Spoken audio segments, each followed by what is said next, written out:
Olá, você que nos acompanha aqui pela TV 61 e pela TV 247. Estamos começando mais um bate-papo com Hélio Dório. Tudo bem, Hélio? Mais umas coisas por aí. Bom dia, Negrão. Bom dia a todas e todos. Este início de semana um tanto quanto frio, né, Hélio? A gente já está chegando no final do ano também, né? Já chegamos ao dia 6 de dezembro, já estamos finalizando 2021. Nós vamos falar no bate-papo com o Hélio Dório de hoje sobre a movimentação do ex-juiz Sérgio Moro, candidato, pré-candidato do Podemos à presidência da República, e do João Dória, que é o pré-candidato do PSDB à presidência da República. E falar, então, também da movimentação aí dos demais candidatos da terceira via. No baú do Hélio, nós vamos voltar a Cuba. O Hélio rememora lá as eleições em Cuba, ele vai falar sobre as eleições de Cuba, um tema que ele estudou e acompanhou pessoalmente. Hélio, a semana está um pouco fria, mas promete ter um pouco de agitação aí. Sérgio Moro se movimenta, é ovacionado por um lado, vaiado, execrado por outro. Enfim, ele caiu, como a gente já mencionou aqui, na política real, e está aí sinalizando, junto com Dória, a possibilidade de um encontro. Você acha que pode acontecer, Hélio? Olha, tudo pode acontecer, né, Negrão? Tudo pode acontecer. Vamos dizer assim, se nós formos nos guiar pelas pesquisas, situação de hoje, o Lula continua liderando com uma relativa folga, tanto no primeiro turno quanto no segundo turno. Em algumas pesquisas, ele, inclusive, poderia ganhar a eleição já no primeiro turno, que seria para ele, naturalmente, o melhor dos mundos. O Bolsonaro vem depois, a diferença varia um pouco de pesquisa para pesquisa, e, por fim, depois você tem esse fato novo, que é o lançamento da candidatura do Moro, e o Moro já se colocando na terceira colocação. Mas o que chama a atenção, Negrão, é o seguinte: o Moro não só foi lançado com grande pompa, né? Assim, houve um grande evento para lançar o Moro, como ele começou imediatamente a trabalhar intensamente pela candidatura dele. Ele está, você vê que ele está assessorado, né? Está com uma assessoria que está preocupada em criar fatos políticos e, ao mesmo tempo, em fazer articulação política. Então, por exemplo, o Moro teve esse fim de semana no Rio Grande do Sul com o governador do estado, Eduardo Leite, que perdeu as prévias para o Dória, para o João Dória, governador de São Paulo. Será que o Eduardo Leite vai continuar no PSDB com a candidatura do Dória? É uma incógnita. Ele diz que vai, mas sei lá, o Alckmin vai sair, né? Será que ele vai continuar lá? Eduardo Leite poderia ser um vice adequado a alguns candidatos. O Moro foi lá conversar com ele. E o Moro disse que vai conversar com outros, está conversando com Dória, vai conversar com outros. Ele está articulando politicamente a candidatura dele. Por quê? Porque todos eles sabem que, se eles se fracionarem em vários candidatos, nós já falamos isso aqui várias vezes, se eles se fracionarem em vários candidatos, não, dificilmente um deles vai para o segundo turno, a não ser que o Bolsonaro ou Lula, mas principalmente Bolsonaro, sofra uma queda enorme. Mas, assim, racionalmente falando, a gente não pode contar só com o racional. Racionalmente falando, Bolsonaro não tem por que cair muito além do que ele já caiu, né? Bolsonaro hoje tem mais ou menos 10, 15% de um eleitorado fiel, de um eleitorado arraigado com ele. Depois ele tem mais. Ele tem outros que não são tão duramente com ele, né? Agora, ele não vai cair muito abaixo dos 20 e poucos por cento, 25% que ele tem. E isso, numa eleição com muitos candidatos, é suficiente para ir para o segundo turno, né? E ele tem aí o Auxílio Brasil, a Câmara dos Deputados, o Senado Federal, inclusive com a ajuda de oposicionistas, dos chamados independentes do Cidadania, por exemplo, estão ajudando o Bolsonaro, estão alegremente ajudando o Bolsonaro ao aprovar o André Mendonça. essa aprovação do André Mendonça cerrou a fileira evangélica neopentecostal, principalmente em torno do Bolsonaro.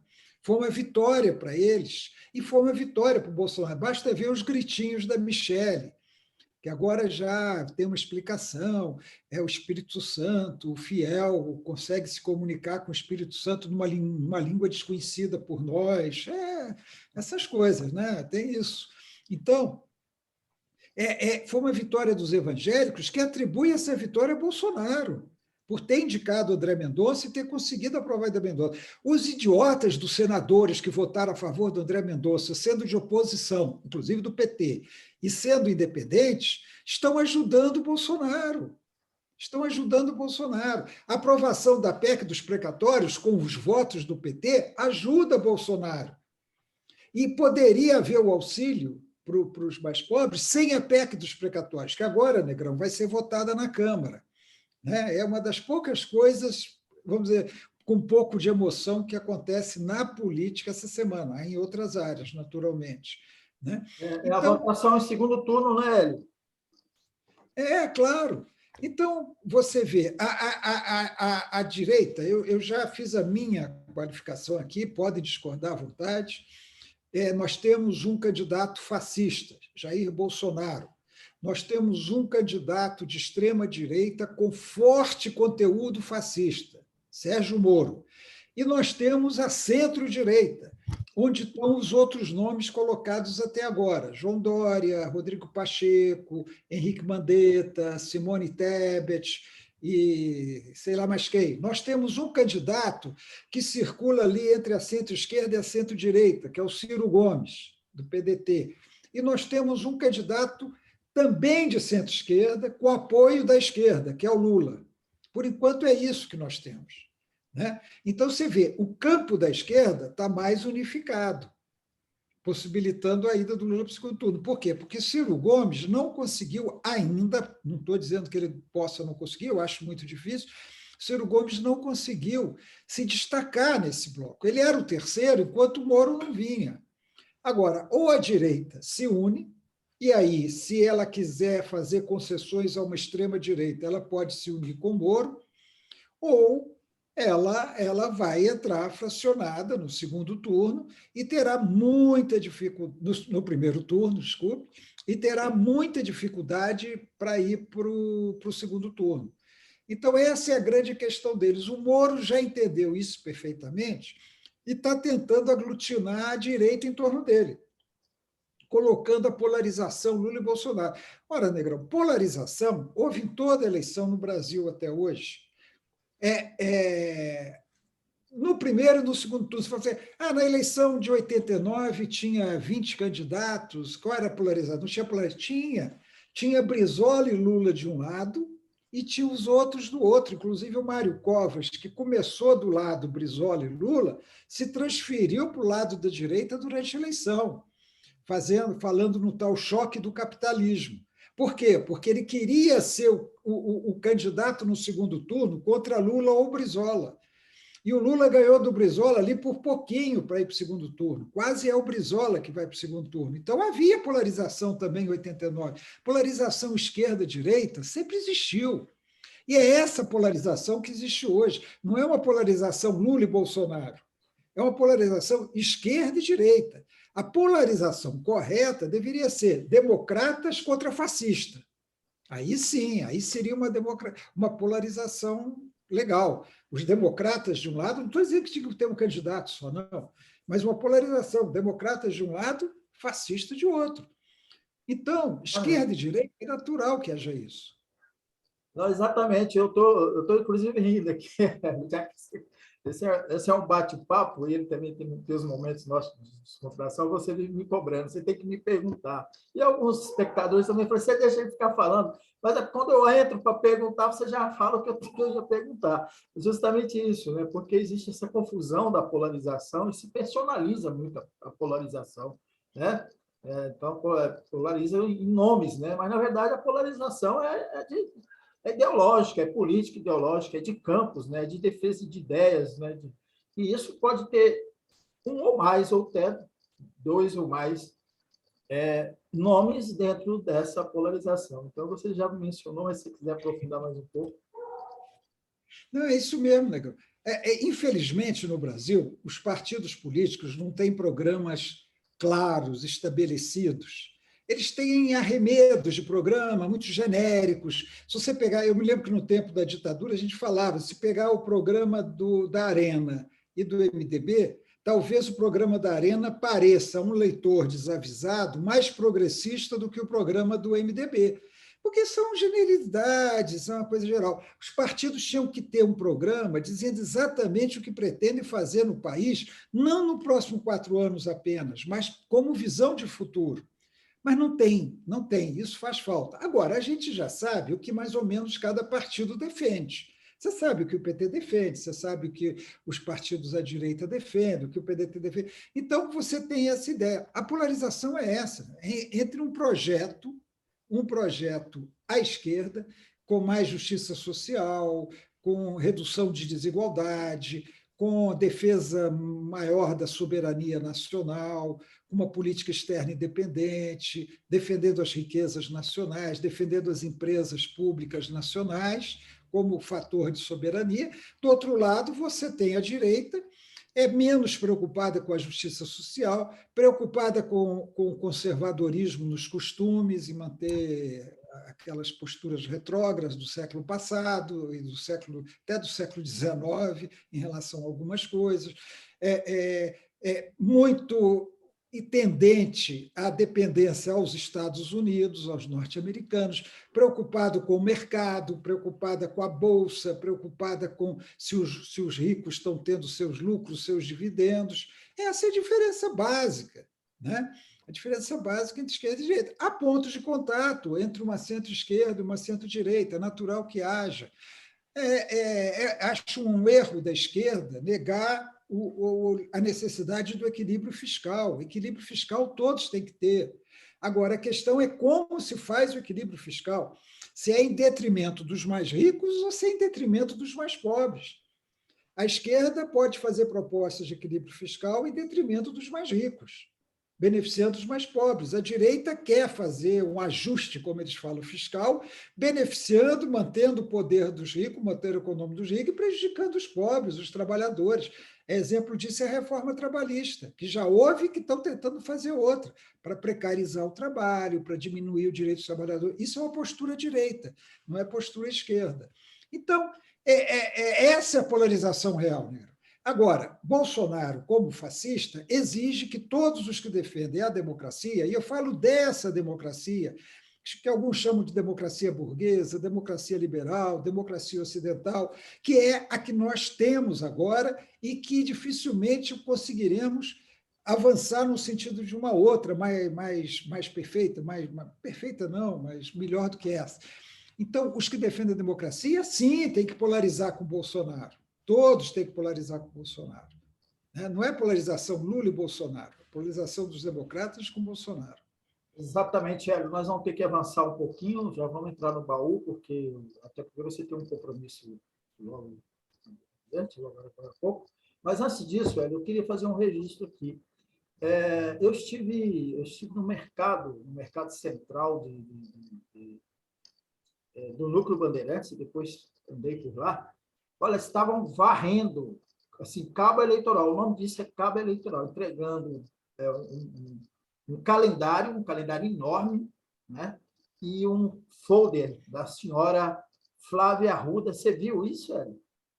Não vi não, Negrão. Então, assim, era uma coisa vergonhosa para nós, que estamos vendo claramente que ali é uma propaganda antecipada, né? Eleitoral antecipada, assim, varreram. E eu estou supondo que, como fizeram no Bandeirantes, certamente deve estar fazendo em outras cidades, em outras regiões mais periféricas. Eu só queria fazer esse registro, né? Então, assim, talvez... O poder econômico, né, cara? Poder é a força econômico. do poder econômico. Quem tem dinheiro leva vantagem nas eleições nesse nosso sistema brasileiro. Quer dizer, quem tem dinheiro pode fazer isso. Candidato que não tem recurso, ou não conta com esse recurso, como é que vai fazer isso? E é ilegal, né? É campanha antecipada. Só que os tribunais eleitorais geralmente são coniventes, são cúmplices disso. Por quê? Quem é que está nos tribunais eleitorais? São os amigos deles. Exatamente. Eles fazem parte da promiscuidade do poder em Brasília, frequentam os mesmos lugares, são amigos, conheceram, tal, e é uma proteção. Dificilmente os tribunais eleitorais, o TRE aqui de Brasília não é nenhum brilhante, o TRE nunca foi, né? O TRE de Brasília sempre foi conivente com excessos, com abusos, com absurdos. E olha que a composição muda, então não estou falando de ninguém pessoalmente, estou falando da instituição TRE mesmo. Porque os juízes vão mudando, eles são rotativos. Permite um absurdo desse. Exatamente. Vamos então para o Baú do Hélio. No Baú do Hélio de hoje, nós voltamos para Cuba. Vamos continuar em Cuba. O Hélio tem muita história para contar. Ele acompanhou as eleições pessoalmente em Cuba, ele estudou sobre o tema, e esse é o nosso tema do Baú do Hélio de hoje. Hélio, como é que foi lá?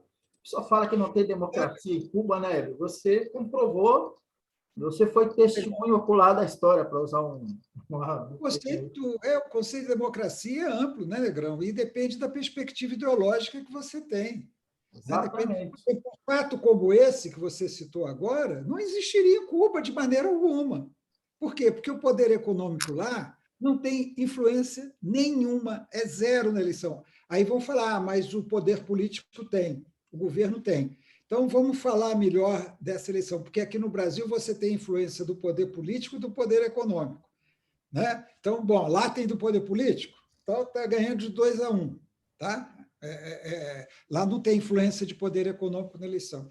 Negrão, eu tive a oportunidade, como eu contei, de fazer um documentário sobre o sistema político eleitoral em Cuba, chamado Poder Popular. Depois, eu fiz minha dissertação de mestrado sobre o tema. Então, assim, eu estudei bastante o Poder Popular, conversei, entrevistei pessoas e tive a oportunidade de assistir, Negrão. Não só, até depois de fazer a dissertação, ainda tive a oportunidade de assistir uma eleição em Cuba. E não só a eleição em si, o dia. E aí eu vou resumir rapidamente, Negrão, o que eu pude ver em Cuba. Primeiro, os candidatos são escolhidos pela população. Então, vamos chamar de vereadores, o que eles chamam lá de delegados municipais. Então, Negrão, cada município tem eleição para os seus delegados municipais, seus vereadores, que formam uma assembleia, Assembleia Municipal do Poder Popular. Quem se candidata a esses cargos, Negrão? Quem se candidata é quem é indicado pela população. O município é dividido em áreas, em diversas áreas. Cada uma dessas áreas, os moradores se reúnem. Se reúnem todos os moradores daquela área. Quem não quiser ir, não vai. Mas se reúne os moradores. Reúne na rua, colocam cadeiras na rua, porque as áreas são pequenas.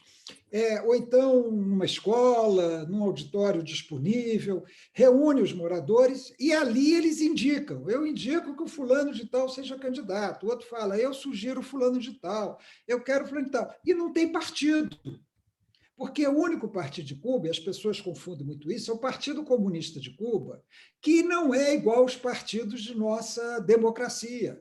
Não é um partido eleitoral. É outra função. O socialismo, a teoria socialista dá ao Partido Comunista uma outra função.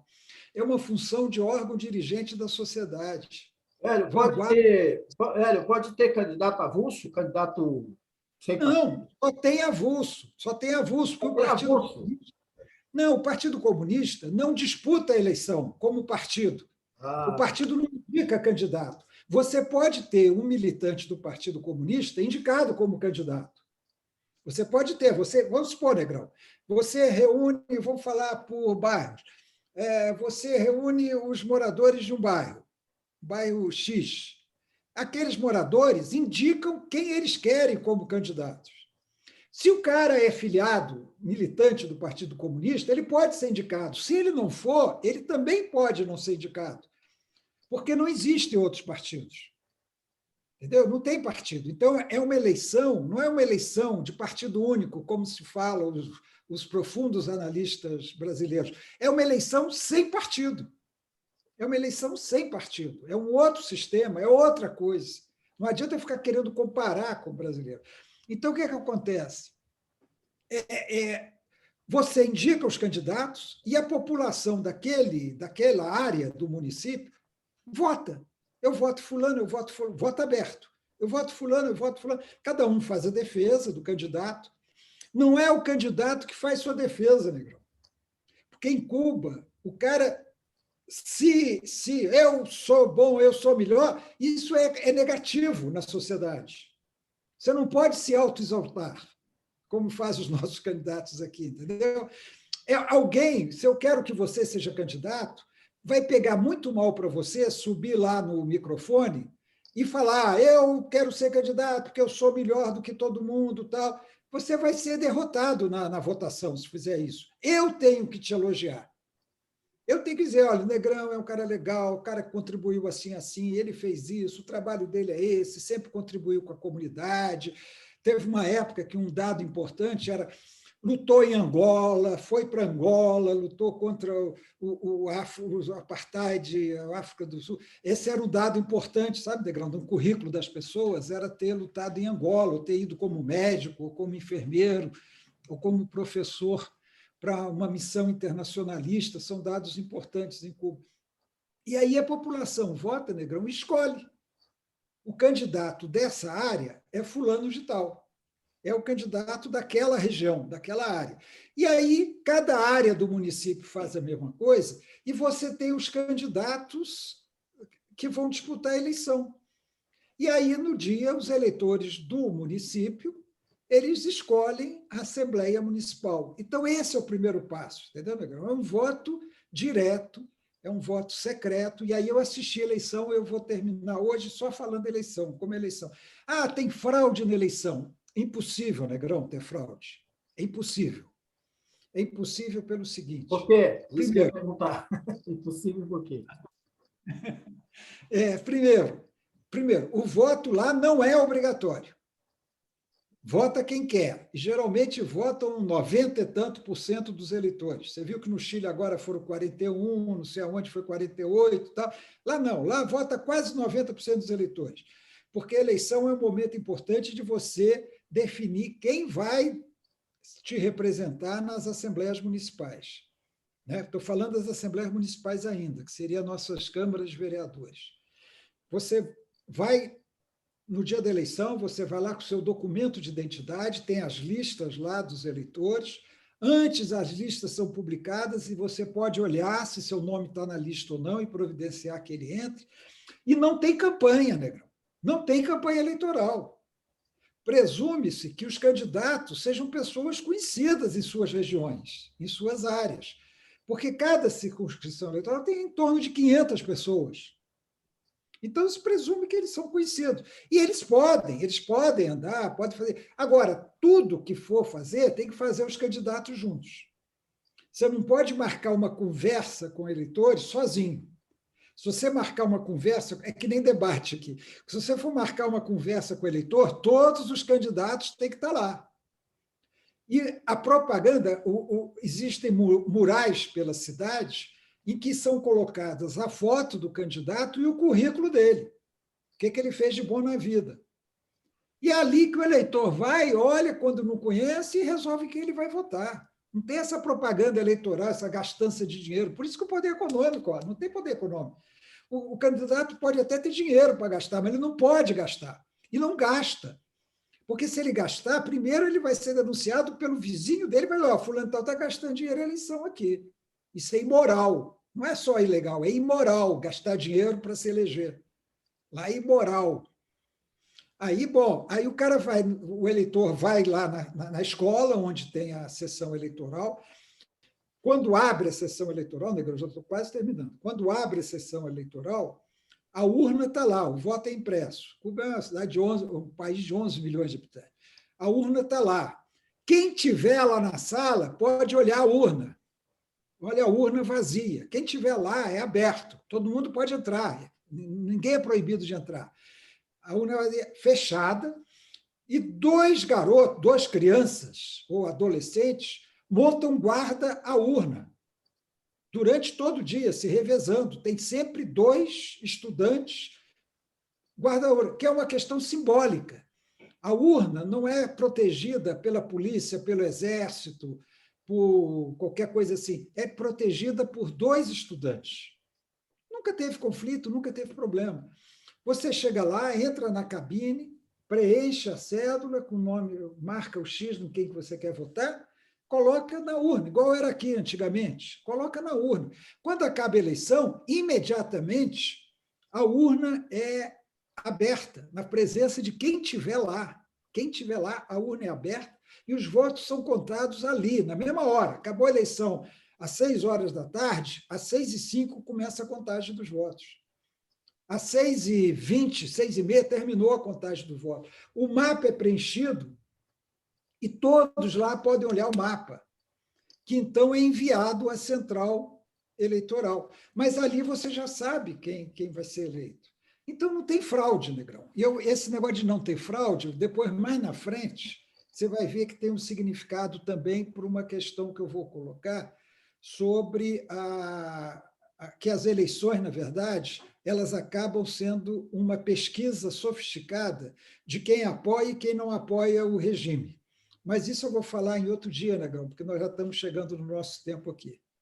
Maravilha. Não tem burocracia, não tem fraude, né? Não tem preço. Econômico.